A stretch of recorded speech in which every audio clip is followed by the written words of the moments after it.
Welcome to Chitra's cooking feast. இன்றைக்கி வீடியோவில் இட்லி தோசைக்கு மாவில்லாத நேரத்தில் இந்த அவல் ரவா ஊத்தப்பம் ட்ரை பண்ணுங்கள். இது செய்கிறது ரொம்பவே ஈஸி, சாப்பிட்றதுக்கும் டேஸ்ட் ரொம்ப சூப்பராக இருக்கும். இதுக்கு சைடிஷ் வேர்க்கடலை தக்காளி சட்னி ரொம்ப ஈஸியாக எப்படி செய்கிறதுன்னு நான் செய்து காட்டியிருக்கேன். இந்த ரெசிபியை பார்க்குறதுக்கு முன்னாடி இப்போ தான் நம்ம சேனலை ஃபஸ்ட் டைம் வாட்ச் பண்ணுறீங்கன்னா சேனலை சப்ஸ்கிரைப் பண்ணிக்கோங்க. வாங்க இந்த ரெசிபி எப்படி பண்ணுறதுன்னு நம்ம வீடியோக்குள்ளே போய் பார்த்துடலாம். இப்போது ஒரு மிக்சிங் பவுல் எடுத்திருக்கேன். 250 ml மெஷர்மெண்ட் உள்ள ஒரு கப்பில் ஒரு கப் அளவுக்கு வெள்ளை ரவை எடுத்திருக்கேன். வறுக்காத ரவை தான் எடுத்திருக்கேன். இப்போது அதே கப்பில் அரை கப் அளவுக்கு கெட்டி அவல் எடுத்திருக்கேன். லேஸ் அவல் இருந்ததுன்னா அது கூட பயன்படுத்திக்கலாம். அடுத்தது 3/4 கப் அளவுக்கு அதிக புளிப்பில்லாத தயிர் எடுத்துக்கலாம். தயிர் சேர்த்துட்டு ஒரு கப் அளவுக்கு தண்ணி விட்டு தேவையான அளவுக்கு உப்பு சேர்த்து நல்லா ஒரு தடவை கலந்துட்டு ஒரு 10 நிமிஷம் ரவை ஊற வச்சுக்கலாம். இப்போது அவல் ரவை ஊறுற அந்த டைமில் 10 நிமிஷத்தில் நம்ம ஒரு சட்னியை ரெடி பண்ணிக்கலாம். இப்போ ஒரு பேன் வச்சுருக்கேன். இதில் 1 ஸ்பூன் அளவுக்கு எண்ணெய் சேர்த்துருக்கேன். 1/4 கப் அளவுக்கு வறுக்காத வேர்க்கடலை சேர்த்துக்கிறேன். வேர்க்கடலை சேர்த்துட்டு நல்லா நம்ம ஃப்ரை பண்ணி எடுத்துக்கலாம். வேர்க்கடலை வறுப்பட்டதும் இப்போ இது கூடவே 3 மீடியம் சைஸ் தக்காளி கட் பண்ணி சேர்த்துருக்கேன். இந்த சட்னி ரொம்ப ஈஸியாக ஒரு 5 நிமிஷத்துலேயே ரெடி பண்ணிக்கலாங்க. இந்த சட்னிக்கு நம்ம வெங்காயம் கூட சேர்க்க தேவையில்லை. பூண்டு 3 பல்லு சேர்த்துட்டு காரத்துக்கு 3 காஞ்ச மிளகாய் சேர்த்துருக்கேன்.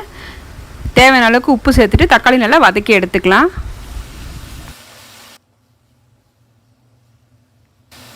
இப்போ பார்த்தீங்கன்னா தக்காளி நல்லா வதங்கி வந்திருக்கு. ஒரு கைப்பிடி அளவுக்கு கொத்தமல்லி சேர்த்துக்கிறேன். கொத்தமல்லி கொஞ்சம் வதங்கினதும் ஸ்டவ் ஆஃப் பண்ணிக்கலாம். ஆறுனதும் நம்ம மிக்ஸி ஜாரில் அரைச்சி எடுத்துக்கலாம். ரொம்ப நைஸாக அரைக்காமல் கொஞ்சம் கொரகொரப்பாக அரைச்சி எடுத்துக்கோங்க. சட்னி இப்போ அரைச்சி எடுத்தாச்சு. இதுக்கு ஒரு தாளிப்பும் கொடுத்துடலாம். இந்த சட்னி இட்லி தோசைக்கெல்லாம் ரொம்பவே சூப்பராக இருக்கும். கண்டிப்பாக மிஸ் பண்ணாமல் ட்ரை பண்ணுங்கள். இப்போ பார்த்தீங்கன்னா நம்ம தயிரில் ஊற வச்சுருந்த அவல் ரவை நல்லா ஊறி இருக்குது. இப்போ இதை நம்ம மிக்ஸி ஜாரில் சேர்த்துட்டு நல்லா நைஸாக அரைச்சி எடுத்துக்கலாம். இப்போது ஒரு கப் அளவுக்கு தண்ணி சேர்த்துருக்கேன். க்ளோஸ் பண்ணி அரைச்சி எடுத்துக்கலாம். அரைச்சது ஒரு மிக்சிங் பவுலில் சேர்த்துக்கலாம். ஒரு சிட்டிக்கு அளவுக்கு நான் ஆப்ப சோடா சேர்த்துருக்கேன். ஆப்ப சோடா சேர்க்குறது ஆப்ஷனல். நம்ம இன்ஸ்டண்ட்டாக உடனே செய்கிறதால ஆப்ப சோடா சேர்க்குறேங்க. இல்லைனா நீங்கள் 1 மணி நேரம் நம்ம ஊற வச்சு கூட நம்ம சேர்த்துக்கலாம். ஆப்ப சோடா சேர்க்க தேவையில்லை. இப்போ நல்லா ஒரு தடவை கலந்துட்டு தோசை ஊற்ற ஆரம்பிச்சிடலாம். இப்போது பேன் நல்லா சூடாக இருக்குது. 2 கரண்டி அளவுக்கு மாவு சேர்த்துக்கலாம்.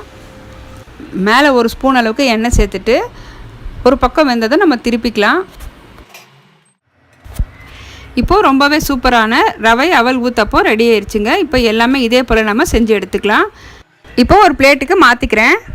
ரொம்ப சூப்பராக வந்திருக்கு. இப்போ 2 கரண்டி அளவுக்கு மாவு சேர்த்துட்டு நம்ம கட் பண்ணி வச்சுருந்த வெஜிடபிள்ஸ் மேலே சேர்த்துக்கலாம். கேரட் துருவல் சேர்த்துக்கலாம். பொடியை நறுக்குன வெங்காயம் கொத்தமல்லி சேர்த்துக்கலாம். மேலே 1 ஸ்பூன் அளவுக்கு எண்ணெய் விட்டு லைட்டாக இது போல் ப்ரெஸ் பண்ணிக்கலாம்.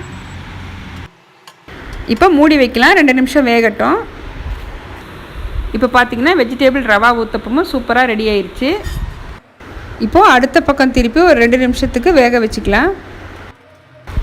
ஊத்தப்பம் கலர் பாருங்கள் சூப்பராக வந்திருக்கு.